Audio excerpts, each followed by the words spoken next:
ಶ್ರೀ ಶ್ರೀ ಶ್ರೀ ಪೂರ್ಣಾನಂದಪುರಿ ಮಹಾಸ್ವಾಮಿಗಳ ಪಾದಕಮಲಗಳಿಗೆ ನಮಸ್ಕರಿಸುತ್ತಾ, ನಮ್ಮ ಗಾಣಿಗ ಜನಾಂಗ ಇಡೀ ಜಗತ್ತಿಗೆ ಬೆಳಕು ಕೊಟ್ಟಂತಹ ಜನಾಂಗ. ಇಂಥ ಜನಾಂಗದಲ್ಲಿ ಹಿಂದುಳಿದ ವರ್ಗದಲ್ಲಿ ಜನಿಸಿದಂಥ ಪೂರ್ವಾಶ್ರಮದಲ್ಲಿ ನಮ್ಮ ಗುರುಗಳು BJ ಪುಟ್ಟಸ್ವಾಮಿಯವರವರು ಅನೇಕ ರೀತಿಯ ಕೆಲಸ ಕಾರ್ಯಗಳು ಮತ್ತು ಸೇವೆಗಳನ್ನು ಸಲ್ಲಿಸುತ್ತಾ ಬಂದಿದ್ದಾರೆ. ನಮ್ಮ ಜನಾಂಗಕ್ಕೆ ಅಲ್ಲ, ರಾಜ್ಯಕ್ಕೂ ಅವರು ದೊಡ್ಡ ದೊಡ್ಡ ಕೊಡುಗೆಗಳನ್ನು ನೀಡಿದ್ದಾರೆ. ಅವರು 2 ಸಲ ವಿಧಾನ ಪರಿಷತ್ ಸದಸ್ಯರಾಗಿದ್ದರು, 1 ಸಲ ಸಹಕಾರಿ ಮಂತ್ರಿಗಳಾಗಿದ್ದರು, 1 ಬಾರಿ ಯಡಿಯೂರಪ್ಪರ ಮುಖ್ಯಮಂತ್ರಿ ಅವಧಿಗಳಲ್ಲಿ ರಾಜಕೀಯ ಕಾರ್ಯದರ್ಶಿಗಳಾಗಿದ್ದರು. ಬಸವರಾಜ ಬೊಮ್ಮಾಯಿಯವರ ಸರ್ಕಾರದಲ್ಲಿ ನೀತಿ ಮತ್ತು ಆಯೋಗದ ಉಪಾಧ್ಯಕ್ಷರು ಆಗಿ ಸೇವೆ ಸಲ್ಲಿಸಿದಂತಹ ಒಬ್ಬ ಮಹಾನ್ ವ್ಯಕ್ತಿಯವರು.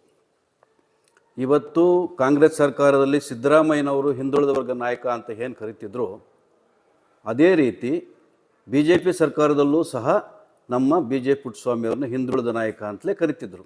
ಹಾಗಾಗಿ ಅವರನ್ನು ಹಿಂದುಳಿದ ವರ್ಗಗಳ ಅಧ್ಯಕ್ಷರನ್ನಾಗಿ BJP ಪಕ್ಷದಲ್ಲಿ ಮಾಡಿದ್ರು.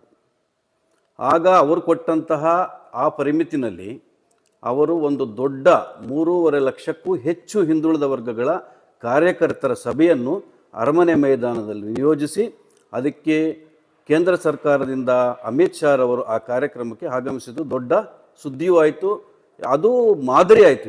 ಭಾರತ ದೇಶದಲ್ಲಿ ಹಿಂದುಳಿದ ವರ್ಗಗಳ ಕಾರ್ಯಕರ್ತರ ಸಭೆ ಯಾವುದಾದ್ರೂ ಅಷ್ಟು ದೊಡ್ಡ ಮಟ್ಟದಲ್ಲಿ ಆಗಿದೆ ಅಂದರೆ ಅದು ನಮ್ಮ ಕರ್ನಾಟಕದಲ್ಲಿ. ಅದರ ಕೀರ್ತಿ BJ ಪುಟ್ಟಸ್ವಾಮಿರವ್ರದ್ದು. ಇಂತಹ ಒಂದು ಸಭೆಗಳನ್ನು ಮಾಡಬೇಕು ಅಂತ ಅವರ ಕೀರ್ತಿ ಇಡೀ ರಾಜ್ಯಕ್ಕೆಲ್ಲ ರಾಷ್ಟ್ರ ಮಟ್ಟದಲ್ಲೂ ಸಂಚರಿಸಿತ್ತು.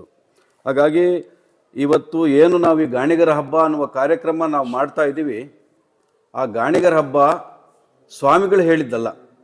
ನಾವು ಜನಾಂಗದ ಮುಖಂಡರುಗಳು ಎಲ್ಲ ಒಂದು ಕಡೆ ಸೇರಿ ಗುರುಗಳ 2ನೇ ವರ್ಷದ ಪೀಠಾರೋಹಣ ಕಾರ್ಯಕ್ರಮವನ್ನು ಅದ್ಧೂರಿಯಾಗಿ ಸಂಭ್ರಮ ಸಡಗರದಿಂದ ಆಚರಿಸ್ಕೊಳ್ಬೇಕು.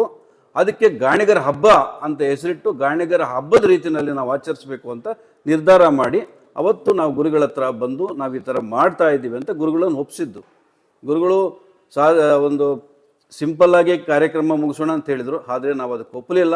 ಈ ಕಾರ್ಯಕ್ರಮವನ್ನು ಅದ್ಧೂರಿಯಾಗಿ ಕರ್ನಾಟಕ ರಾಜ್ಯದ ಮೂಲೆ ಮೂಲೆಯಲ್ಲಿನ ಗಾಣಿಗರೆಲ್ಲರಿಗೂ ಕರೆಸಿ ಸುಮಾರು 35-40ಕ್ಕೂ ಹೆಚ್ಚು ಸಾವಿರ ಸಂಖ್ಯೆಯಲ್ಲಿ ನಾವು ಜನಸಂಖ್ಯೆಯನ್ನು ಸೇರಿಸಿ ಅದನ್ನು ಹಬ್ಬದ ರೀತಿಯಲ್ಲಿ ಆಚರಿಸಬೇಕು ಅಂತ ತೀರ್ಮಾನ ಮಾಡಿದ್ದೀವಿ.